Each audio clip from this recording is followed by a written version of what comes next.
What's up everybody, and welcome to Navigationnowhere, a place on the internet where you're going to get the best tips and tricks about how to live on the road and how to go from point A to point B and have the most fun doing it. My name is Michael, and today we're going to be talking about installing a rooftop fan in your RV, bus, van, tiny home, or whatever type of structure you plan on living in. Today we are specifically going to be looking at the Maxx Fan Deluxe because that is the product I have currently and I just installed. But really we're going to be going through kind of the ideas of what types of fans are out on the market, what you might want to consider in terms of options, and the general overview of how to install it. Now if you specifically have a Maxx Fan Deluxe, that is the product we're going to be installing, so this may be very helpful to you. But if you're not installing a Maxx Fan Deluxe, just know that the general install things you want to consider are still going to apply to you. So let's get into the video and start talking about what's in the box, what to expect, how to install, and some things to consider. Let's jump into it.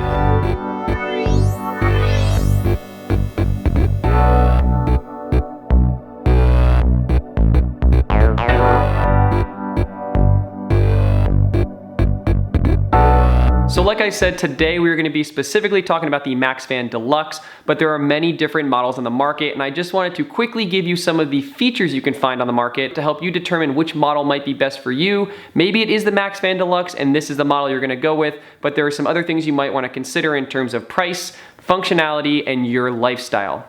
So the Maxx Fan Deluxe specifically, you can set the temperature, which means the unit will turn on and off when it senses a temperature within the structure.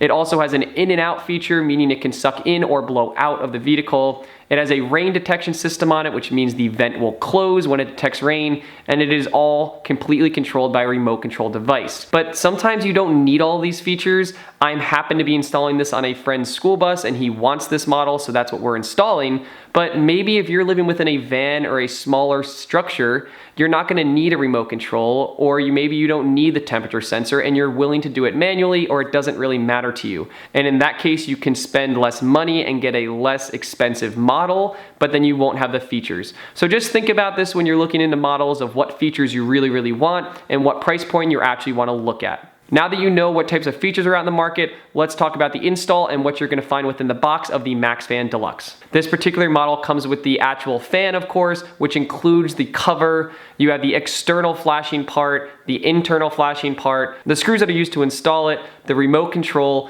and a instruction manual. We are specifically installing this Maxx Fan on a school bus, which means we're going to have a couple different issues than you might find on your RV, tiny house, or van. Now, a lot of vans I know have ridges on the top, so you're gonna have to overcome those ridges in terms of waterproofing. And some RVs, they have flat roofs, some have slanted roofs, and you're gonna have to play with that and figure out how that's going to work for you.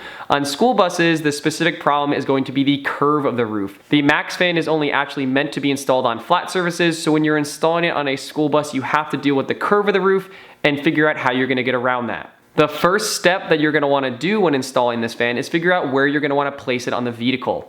Now you can place it anywhere, of course, that you have a spot on the roof to do so, but you're going to want to think about where that is going to be and corresponding to the inside of your vehicle. So for example, I am installing this Maxx Fan on the front side of this school bus, and the reason why I'm doing that is because I'm also going to have what's called a swamp cooler in the rear of the vehicle, and that cooler has a fan in it which can be used as a vent fan. So I'm able to now get air flowing from the rear of the vehicle to the front or vice versa by having these two fans in separate locations. Now, if you only have one fan within your vehicle, you may want to consider putting it maybe over the living room, directly in the center, or maybe if you really like it while you're sleeping, putting it in the bedroom. But just think about where you're putting it on the roof and what corresponds to the inside floor plan. Once you figure out where you want to place it on your structure, you're going to want to start by cutting a hole in the roof. Now the Maxx Fan Deluxe specifically has a 14 by 14 hole that you need to cut. So we cut this hole using an angle grinder. You can also use tin snips, or if you're installing it into a wood structure, you can use some type of saw.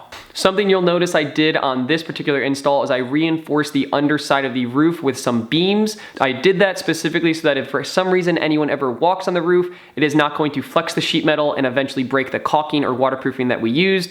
So those beams are actually permanently installed for the sake of the Maxx Fan to give it extra support during the installation.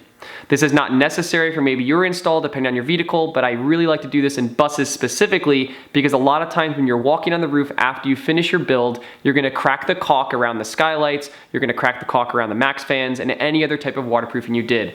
So it's a good idea to reinforce the roof structure so you can prevent this from happening in the future. Once you get the hole cut, you're going to want to check for the sizing by installing the exterior flashing and making sure that it fits properly. Now, once you do that, you can start the waterproofing process. What I typically do is use a product called beetle tape, and we run that around the entire edge. It is a sticky product, so once you put it on, it's going to stay in place, and you just want to make sure you line the entire square. Make sure that every single surface is covered so that no water can intrude once you install the final product. Now, once I have the beetle tape down and set, I like to reinstall the external flashing unit so that I can pre-drill the holes for the screws that will later be installed. So what you're going to want to do is reinstall the unit, get a small drill bit that is going to be smaller than your screw so that you can actually have the threads still catch, and then pre-drill all of your holes. Once you have pre-drilled all of your holes and made sure that they are fully through the beetle tape and the sheet metal and perfectly lined up, you can remove the external flashing and begin to remove the top coating of the beetle tape. This plastic is simply there just so that you don't stick to it before you want to, so you can now remove all of that and get ready for the next step. Once I remove all of that paper, I like to caulk the actual holes that I just made through the beetle tape and the sheet metal so that when you put the screws in, it's gonna have a little bit extra caulking to grab the threads of the screws and make sure that no water is going to come through those screws once you've installed it. Once you have done this, you are now ready to place the exterior flashing on the top of the roof for the final time so that you can actually put the screws in. Now, if you want, you can add an extra bit of caulk in each hole so that it's also gonna have some caulk on top of the flashing. Not necessary, but if you want to for an extra waterproofing, it might not be the worst idea. So now what you're going to want to do, specifically if you're doing this on a school bus, is you're going to want to work with the curve. You're not going to want to put in screws haphazardly. You're going to want to do it in a very specific pattern. You're going to want to think about the curve of the roof and how you can put the screws in the center, work your way along with the curve, and then do the sides. By doing this, you're going to get the flashing to bend with the actual roof instead of having it all off-kiltered and not actually having it flush with the roof.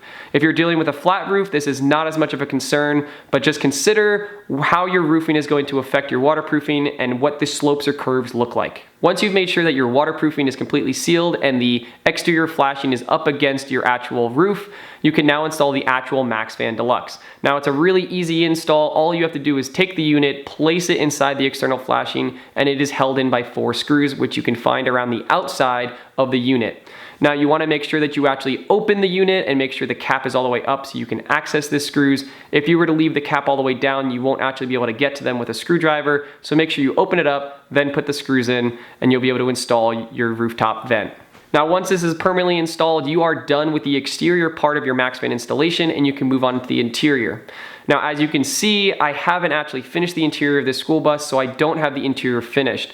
But it's a pretty basic idea of what you're gonna have to do from here on out. You're gonna take the internal flashing part and raise it up to the ceiling, and what you're gonna wanna do is actually cut that flashing down to the exact height of your roof. That piece is made long so you can cut it. So what you wanna do is once you finish your internal molding or your roofing, you're gonna wanna measure the distance, cut that plastic sheet, and then install it up and screw it in with a few screws that come with the unit. Once you have done this, then all you have to do is hook up the power to the actual unit. It is a 12-volt cord which comes out of the side, and you can hook that up to your existing system, or if you haven't built your electrical system yet, you can run the wire to where you're eventually going to hook it in. Now, this has been a basic install video on how to install a Maxx Fan Deluxe. Now, if you have any other type of fan on the market, a lot of these install instructions are going to matter to you as well. So I hope that a lot of these tips were helpful on how to install it on specifically a school bus, or just some things to consider when you're trying to install it on your vehicle. So if you like this video, remember to give it a thumbs up. And if you have currently installed or have any tips or tricks on different models that are out there on the market, feel free to leave them in the comments below for those who are watching. I just want to say once again, thanks for watching, and I'll see you next time.